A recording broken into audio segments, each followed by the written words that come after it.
Good evening, ladies and gentlemen, boxing fans around the world. We have a little bit of late breaking news. I don't want to say it's late breaking, but it is essentially late breaking because it's late my time. And I want to break this news for you so you will understand what's happening. And I want to make sure you give me my credit because I told you this was going to happen. I called it was going to happen.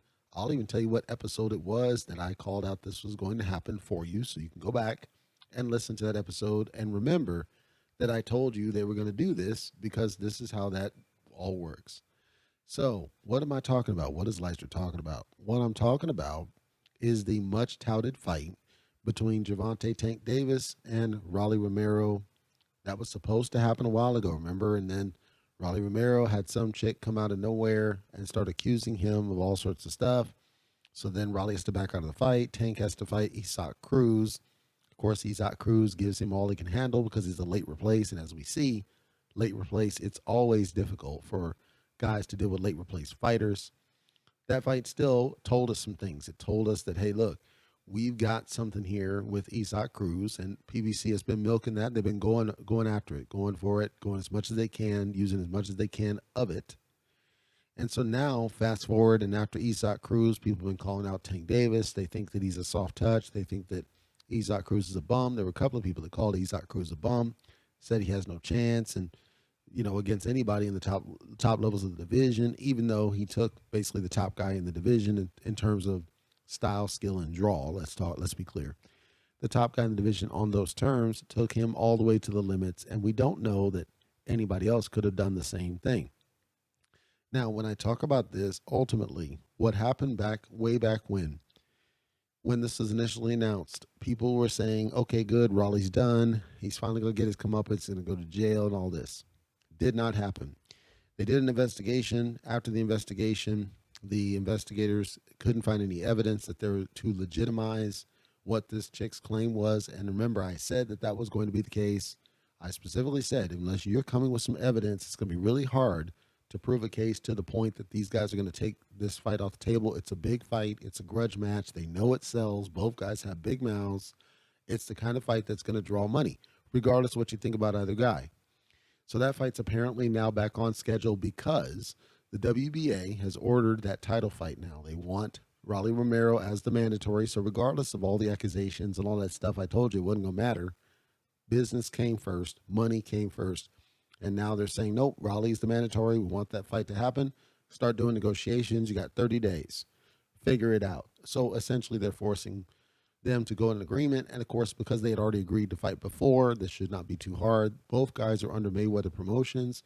Leonard Ellerby has already said that, yes, we want to do that. And I'm pretty sure the steam hasn't slowed down. If anything, it's probably spiked because Raleigh sees what happened with Isaac Cruz and thinks he can get in there and take out. And in the book, he's going to look at the Isaac Cruz performance and they're going to say, okay, well, Raleigh might have a chance. Here's my take on it.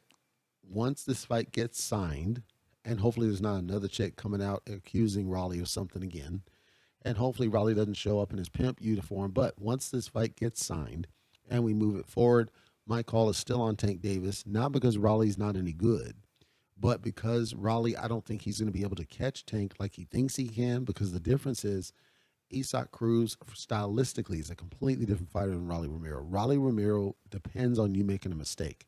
If you don't make a mistake, he's nowhere near as efficient or effective.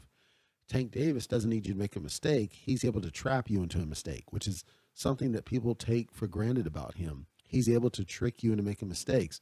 What happened with Isaac Cruz is different because you were dealing with a young, hungry lion that is stylistically challenging to fight. I called it basically the modern day Mayweather Castillo, and people don't understand what I mean. What I'm saying is, if you go back to Floyd Castillo 1, and regardless of what you thought, Floyd got his hand raised. I had Floyd winning the fight, close fight. But in that fight, you have, again, a dirty fighter who's coming forward because Castillo was dirty in that fight. You end up with an injury during the fight, which was Floyd back then and then Tank now. Everything was a direct parallel in terms of the outcome of the fight, and then people screaming that there was a robbery, just like back then. There was no robbery. It was a close fight. Could have gone either way, depending on how you scored the fight. The only thing that was different is you didn't have excessive low blows or rabbit punches. But regardless of this, people are looking at this and thinking Tank's on the slide. He's not on the slide. He was dealing with a late replaced fighter that he didn't prepare for. Ultimately, it's not like Isaac Cruz is a bum. He's not a bum.